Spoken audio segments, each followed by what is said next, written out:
Of course, there is a great deal more in history than the drama of kings and queens. A lot of African peoples found it easy, and indeed better, to do without royal masters. Yet kingship clearly remained an important part of the story, and the facts of Africa's historical development reveal a wide variety of kingdoms and empires. Most of the old kingdoms have vanished long since, and all the old empires, but some of them have left behind, for us, magnificent reminders of their majesty and power. The cities, too, were large and impressive enough to command European respect. This was certainly true of the Hausa city of Kano, painted here by the German traveller Heinrich Barth during a visit in 1851. The Hausa people lived in a cluster of independent states north of the junction of the Niger and Benue rivers. Each state had its own capital, like Katsina or Kano. Kano today is one of the major cities of modern Nigeria, and like most of our world has lost some of its reverence for kingly power, smothered beneath the motor cars and the main roads. But Kano still has some vestiges of its ancient dignity, including parts of the old city wall. Restored and preserved behind metal barricades, some of the old gates still pierce these crumbling ramparts first built in the reign of King Tsariki during the 12th century.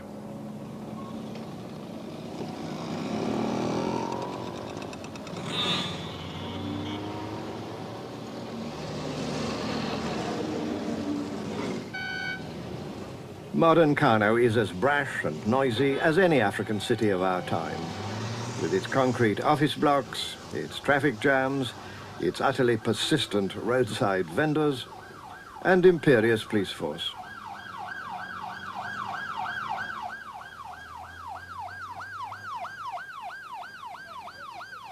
Although the principal mosque is modern, it's still possible to find traditional houses side by side with the new.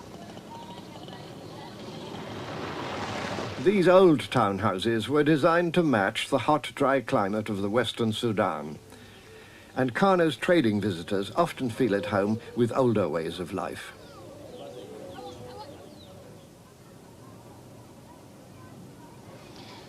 Like so much else in Nigeria today, this modern city of Kano has grown out of an ancient civilization and from a local enterprise practiced through a long period of early development. Kano's story through the centuries became one of singular drama and brilliance.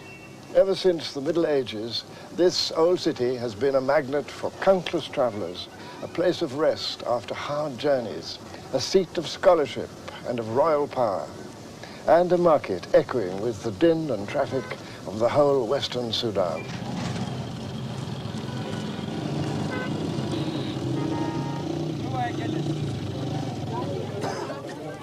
Trade has been a major activity in Kano since early times and has grown in importance with the city itself.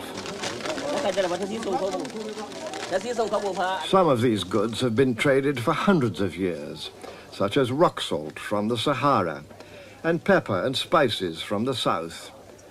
And from about 1500 onwards, a new commodity, brought from the forest lands and much prized as a stimulant, kola nuts.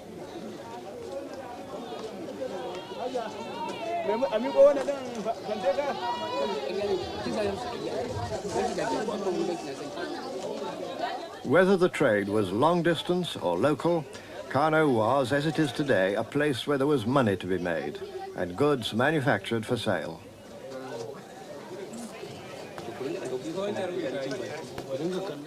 The reasons for Kano's prosperity go back to the origins of the city. This small hill, so barren and so empty, contains within its past another of the surprises of African history. To reach its secret, we have to go back more than 1,000 years. At that time, before or about AD 900, people came and settled and began to build a little town here on this hill, which they called Dala. To begin with, Dala was just another hill settlement, a source of iron ore and a place of refuge, otherwise no more important than many other small villages scattered across Hausaland. The early history of the region tells of rivalry between these villages, and Kano, well placed to take advantage of the natural wealth of the region, gradually emerged as the most powerful settlement in its area.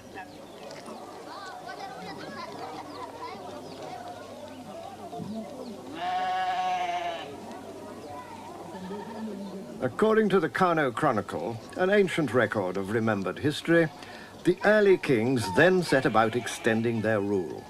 One by one, they outmaneuvered their rivals and absorbed their lands, much like the warring barons of feudal Europe. The royal palace, Gedan Runfa, was built in the 15th century, but the ritual pomp and circumstance of the court dates from much earlier times.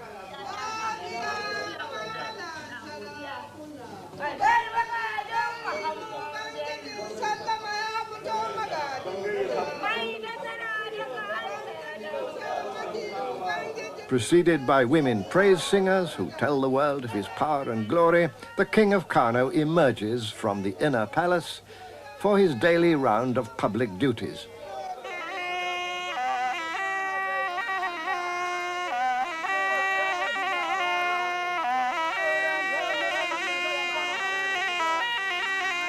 For centuries, the court has been run by a small army of officials, some born in service, others descended from noble families. In the old days, these officials ensured that limits were placed on the power of the king. He had his council, consisting of 4 traditional kingmakers. These were the Madaki of Kano, the Makama of Kano, the Sarkin Dawaki Metuta of Kano, and the Sarkin Bai of Kano, which of course is myself. And they used to give advice to the emir on all matters.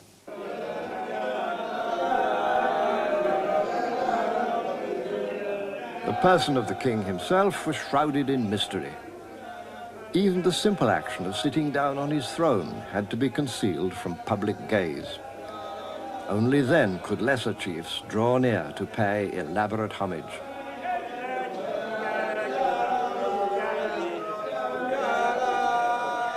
The king's face and most of the rest of his person were obscured from public view. His royal feet were not supposed to touch the ground. The ostrich feather sandals were part of his exclusive regalia. But in spite of all this prestige, there were strict limits to the king's authority. The 4 kingmakers had the power to choose the heir to the throne from any one of the male children of the royal family. The king was dependent on the cooperation of a large hierarchy of lesser chiefs.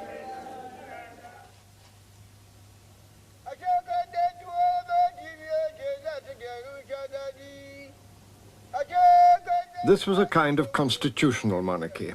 The power of the nobles was checked by the authority of slave officials appointed by the king. These were not slaves in the modern sense, but much more like the royal retainers of European monarchs. Kano even had its own jester, licensed to tell awkward truths when others preferred tactful silence.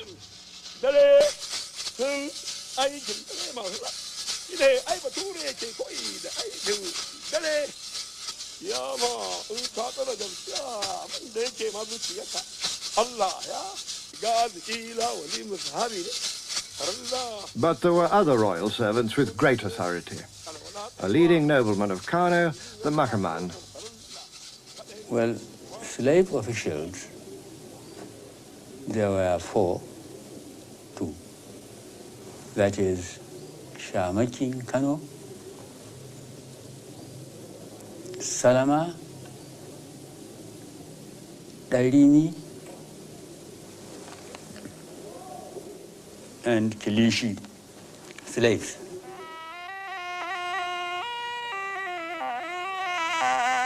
Although men of noble birth might still call them slaves, these royal servants, just like the king's men of European monarchs, could wield decisive influence. One of the most powerful of them was an official still known as the Shamaki. Gidan kansa a gidan hannunsa yake, da mugudancin da yake shamaki da wanda ke kofar gidan shamaki. Duk a hannun shamaki suke, babu ruwansu da sarki, sarki ba ruwansu da shi. Ɗaya in sarki zai nema sai ce faɗa shamaki, wani aimar kaza kaza. The Shamaki was responsible for the royal stables. Today there are only a few horses, but cavalry were once vital to the security of the state. The cavalry were the armoured divisions of their time. Even today the royal horses are valued so highly that they're fed every morning by hand.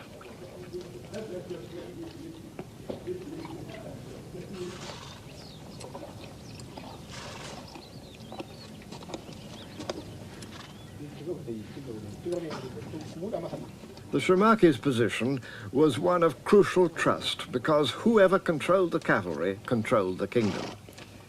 But he himself owed his position directly to the king's patronage. Only a foolish official would bite the hand that feeds him.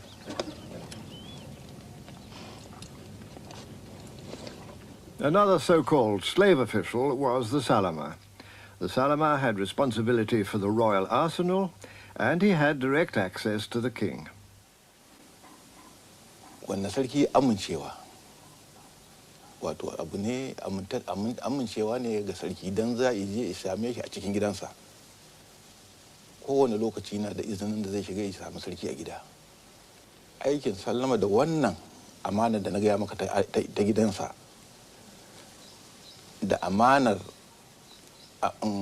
abin gaba kamar su bindiga, su kibiya, su lufudda, to di ikon salama ne.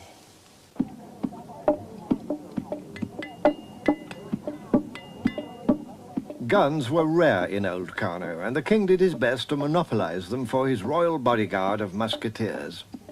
These were housed in the palace itself.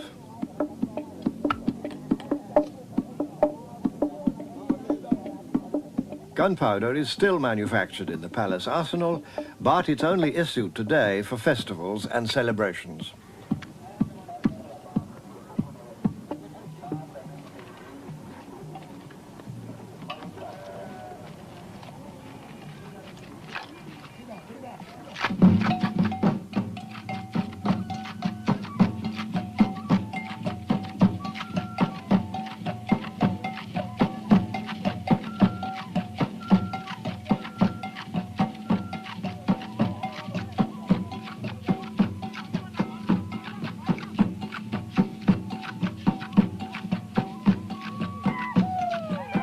Control of the bodyguard is vested in the Salama.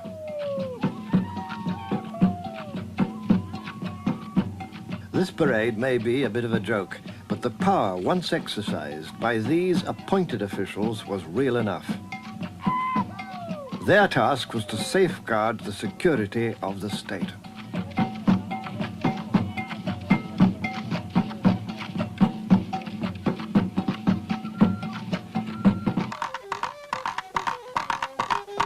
Early Kano had its own religion. Its beliefs involved ancestors, local spirits, and various natural forces. Many of these beliefs centered on a cult which endures to this day, known as Bori.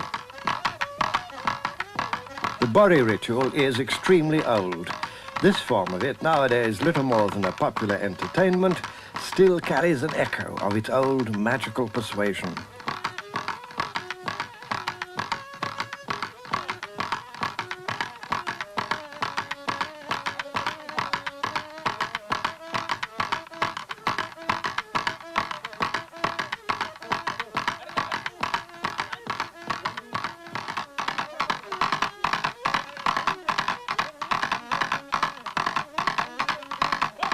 Over the centuries, as Kano's links with the outside world increased, the spirit cults gradually declined. They gave way to the modernizing influence of a world religion, Islam.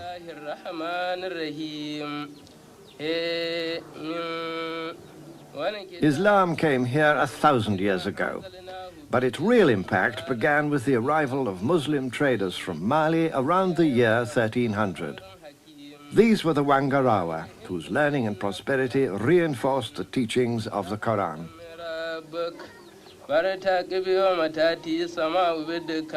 Slowly, Muslim influence widened until the great majority of the Kano people, led by their king, answered the call of the Prophet.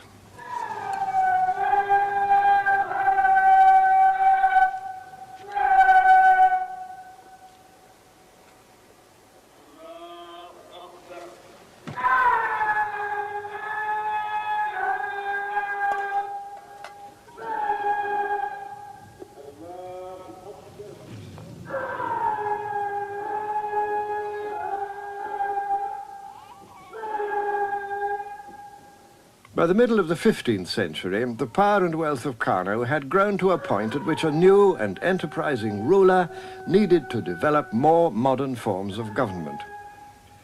Mohammed Runfa, one of the most famous kings of the old Harbi dynasty, sent for a North African expert in Muslim law and custom named Al-Maghili.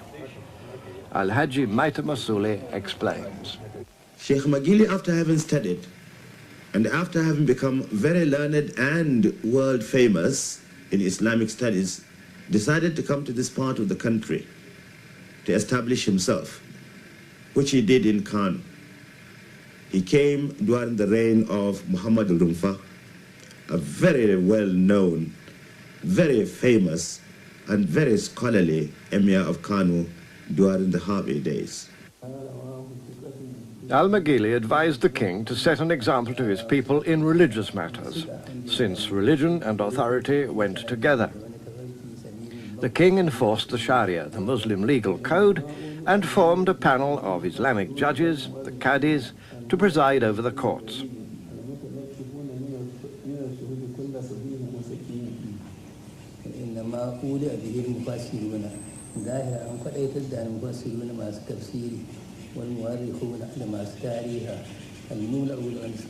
The present Chief Qadi of Kano, Dr. Hassan Gwazo, is an expert on Al-Maghili's teachings. In fact, he devised two types of courts, that is, courts of first instance and also court of appeal. The court of first instance were the courts to be manned by the Qadis, but the court of appeal was that of the emir himself, that is the emir in council. That is, people agreed by the decisions of the Qadis or by the attitude of any official of the emir, have got a right to go direct to the emir himself.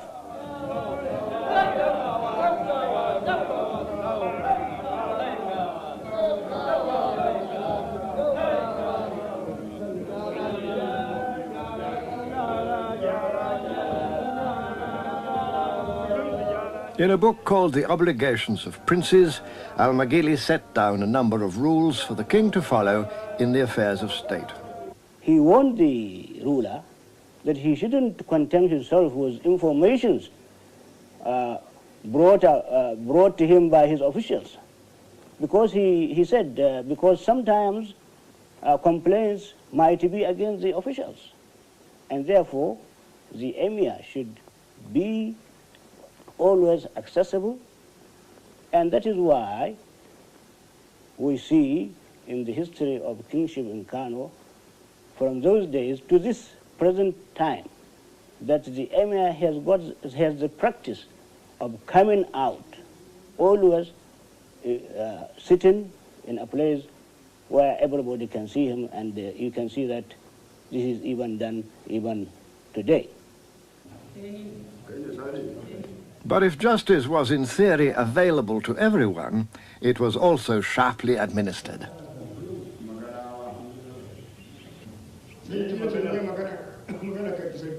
The king and his council had the same power of life and death as their contemporaries in Europe. He had the power to say if somebody had killed somebody, or the emir, and together with his legal advisors, would go through the case, and then if that person was absolutely guilty, the emir would send him to the hanging place. He had his head cut off.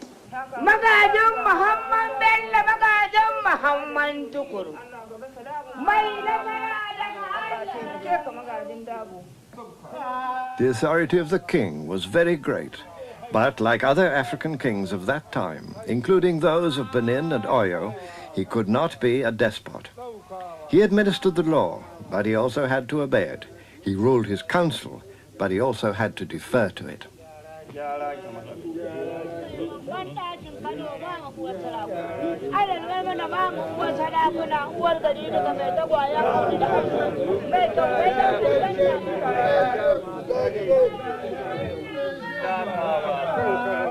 In some ways, African kingdoms were ahead of those in Europe in devising checks and balances to limit the power of the king.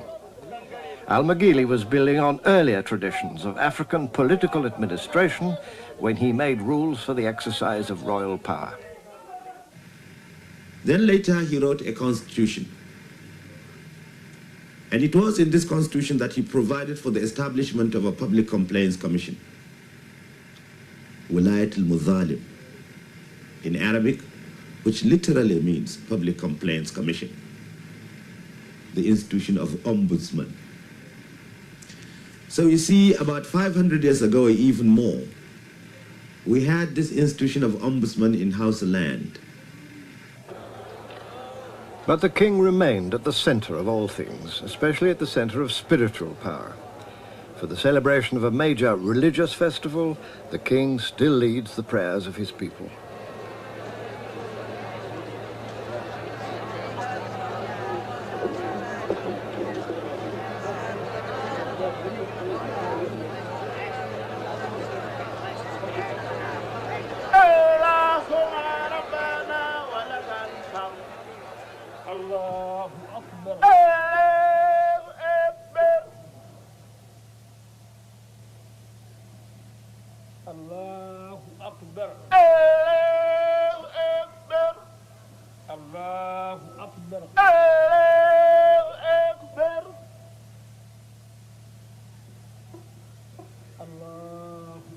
Yet men don't live by prayer alone. The coming of Islam also helped to improve business dealings with Muslim merchants and traders right across northern and western Africa.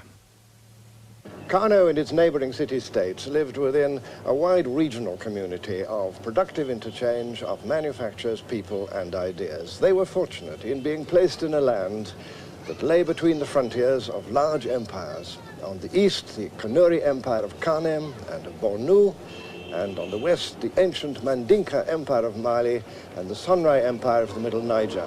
The expanding production and trade of all these famous countries of the old Sudan enclosed the Hausa within a far-ranging network of caravan trails and transport. Camels provided the essential haulage system for a flourishing import-export business.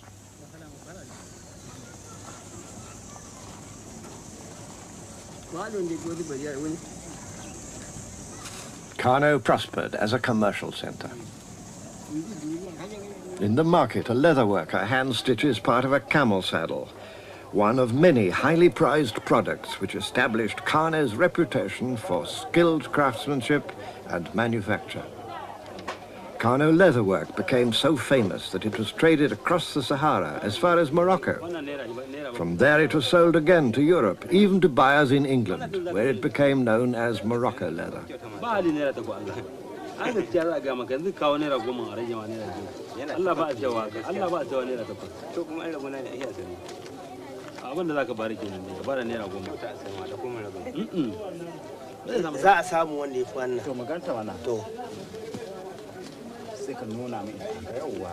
Saddle blankets of quilted cotton, still made in Kano, have always been a valued item of trade and manufacture.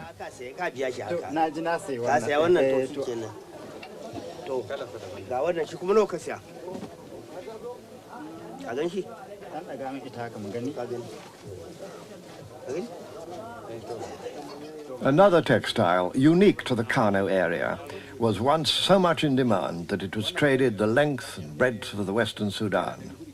The story of these tightly woven rolls of cloth demonstrates the complexity and sophistication of traditional Kano industry. First, the weavers turn out long strips of white cloth on the narrowest looms anywhere in the world, a technique which produces an extremely dense weave.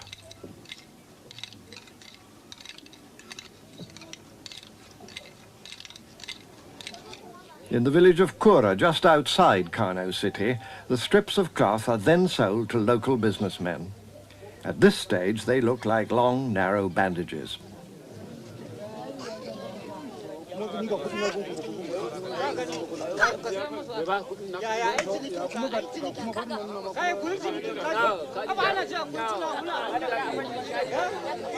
The cloth buyers then arrange for the strips to be sewn together into broad widths of material. These are then taken to the nearby village of Bunkare for the next stage of the process. Dyeing with indigo is another ancient craft, long carried out in the Kano region. Here again one sees how Africans have evolved their own techniques for specific needs. In this case, the need has been, and still is, to produce a fine, darkly dyed material for buyers far and wide, but especially for the Tuareg of the Sahara Desert, who long ago adopted it as their traditional dress.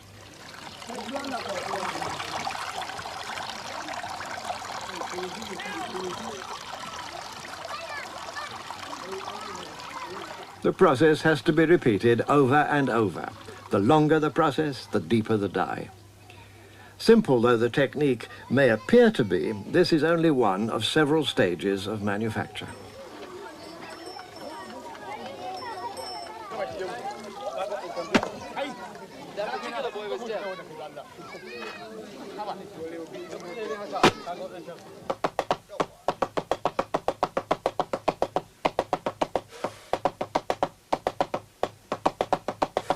Periodically sprayed with water and pounded for hours on end, the finished product acquires a sheen that's much admired.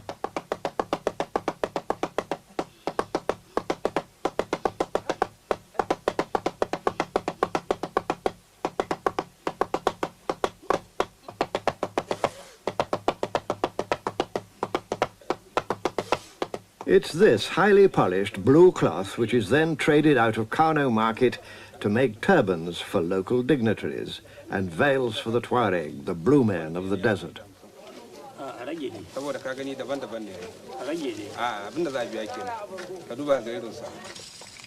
The manufacture and sale of textiles has been a staple industry in the villages around Kano for many centuries.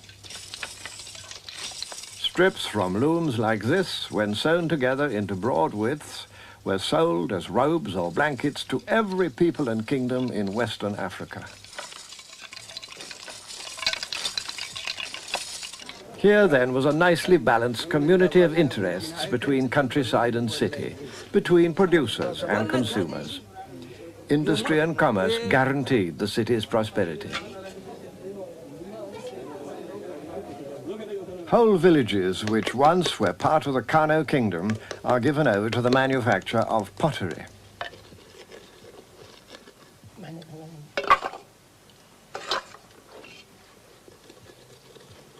Once the pots are dried, they're taken to a central kiln for firing. Here, literally hundreds of pots can be fired at the same time, a cooperative system for the mass production of cooking vessels.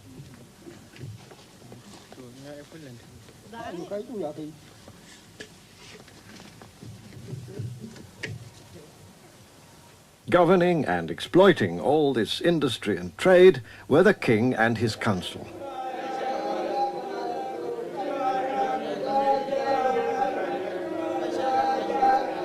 The king enjoyed great wealth and enormous prestige. He was always the center of attention, surrounded by courtiers and officials. He could never afford to relax, even when confronted by the grotesque mockery of his jester.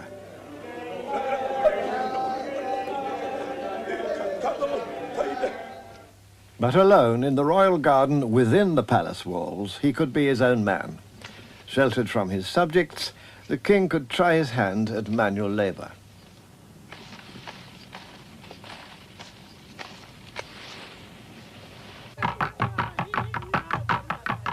Women are rarely seen by visitors to the palace.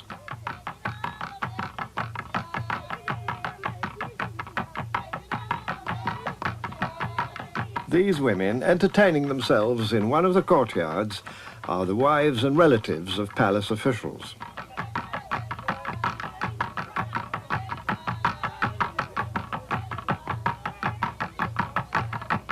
The wives and numerous concubines of the king himself are never allowed to venture from the inner palace. Muslim practice and royal prudence combine to keep them in seclusion. The present emir, like the kings of Kano before him, has many children.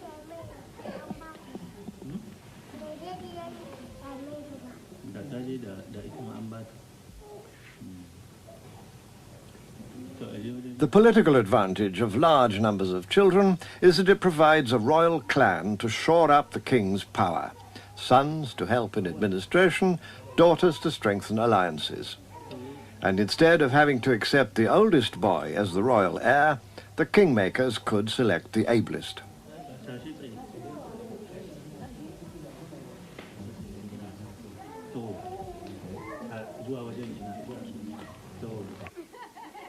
All this huge establishment had to be supplied with the basic necessities.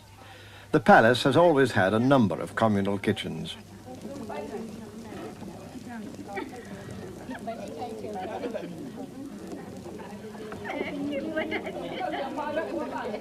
Today, food must be bought at the market, but in the past it was taken from farms around the city as a form of taxation.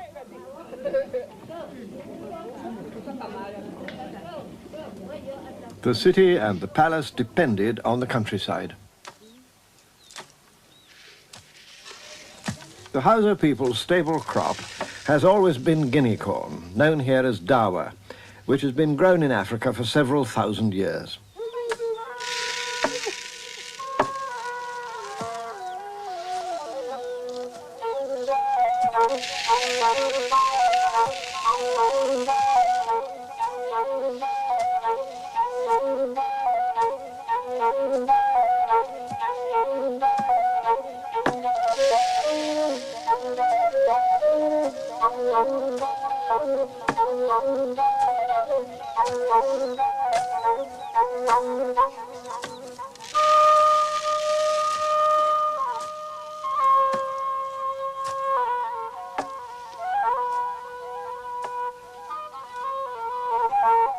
The king and the city exploited the country people, and the whole edifice of royal pomp and pageantry rested ultimately on the shoulders of the Hausa farmers. As early as the 11th century, records tell of the unpopularity of royal taxation.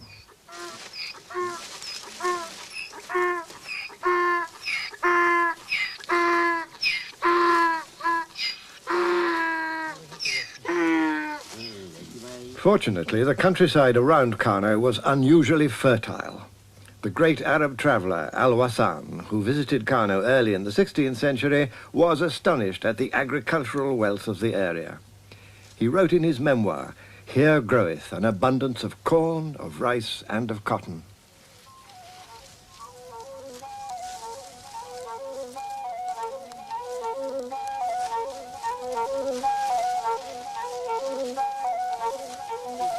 By the 16th century, grain was grown for sale as well as for domestic use.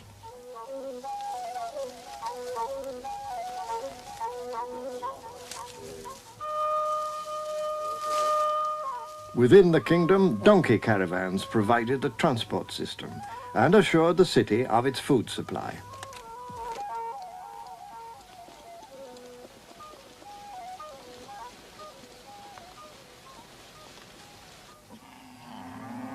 Cattle have been the other great agricultural resource on these broad plains. The king himself and other prosperous city dwellers often owned cattle, which were grazed for them by professional herdsmen.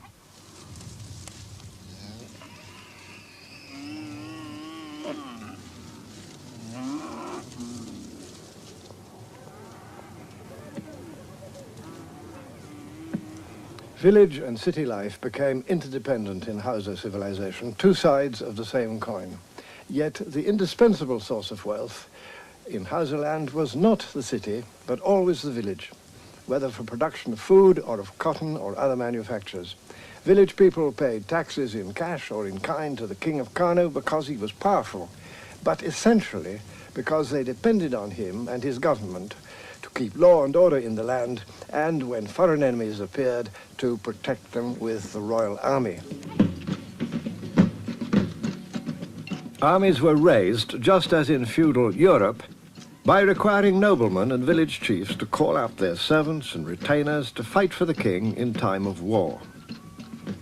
The king had some trained soldiers in his bodyguard, but most of his troops were part-time infantry, none too keen on winning glory.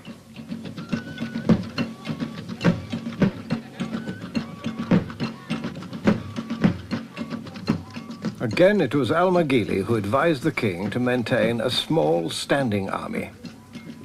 Have beside you at all times a band of faithful and gallant men, sentries, bowmen, horse and foot.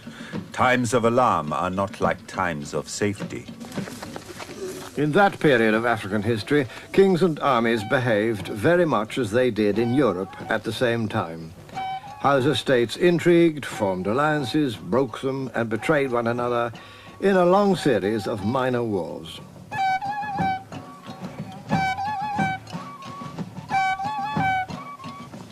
Today, the Kano army may be a trifle rusty, but when the bullhorn calls for courage, they do their best to dramatize the old assault tactics.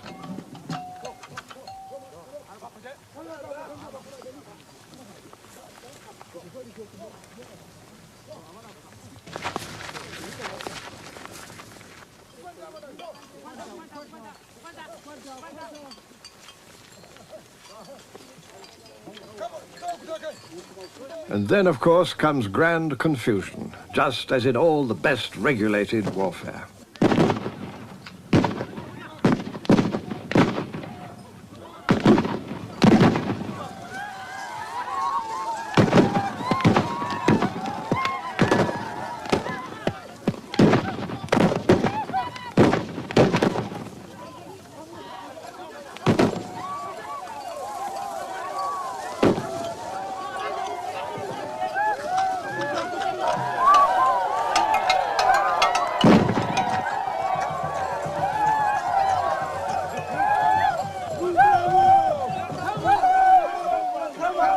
Victory. Then everyone dances.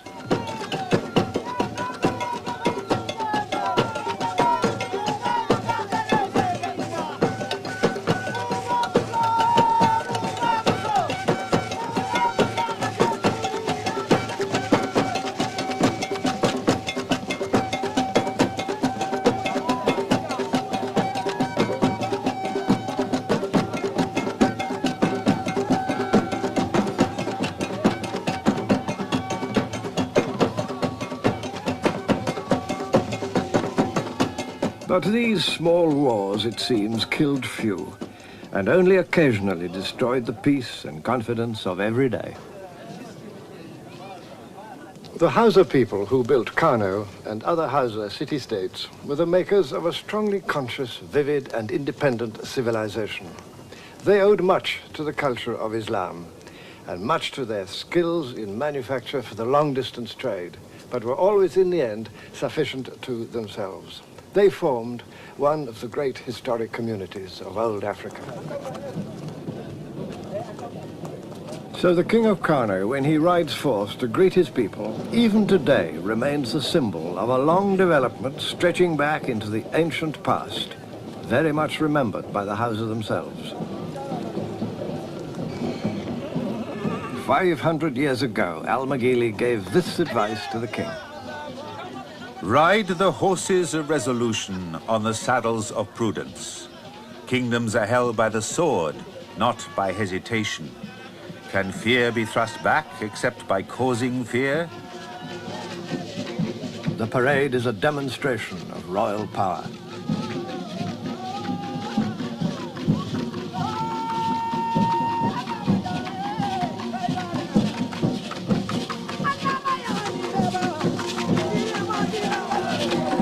In all this lies the varied and contrasting panoply of civilization that Africans have made for themselves. A history so strangely unknown to people in the outside world, almost as though it had never existed.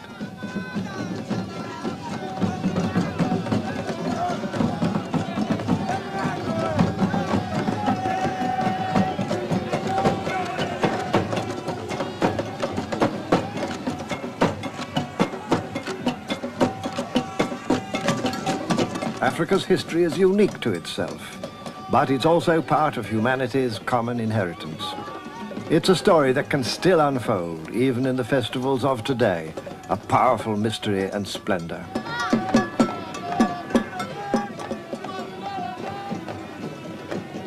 Each of the ancient kingdoms of Africa developed its own customs and beliefs and laws, yet each of them served the same three great duties: to provide a focus of faith and loyalty, to protect the people from enemies abroad, and at home to preserve the peace.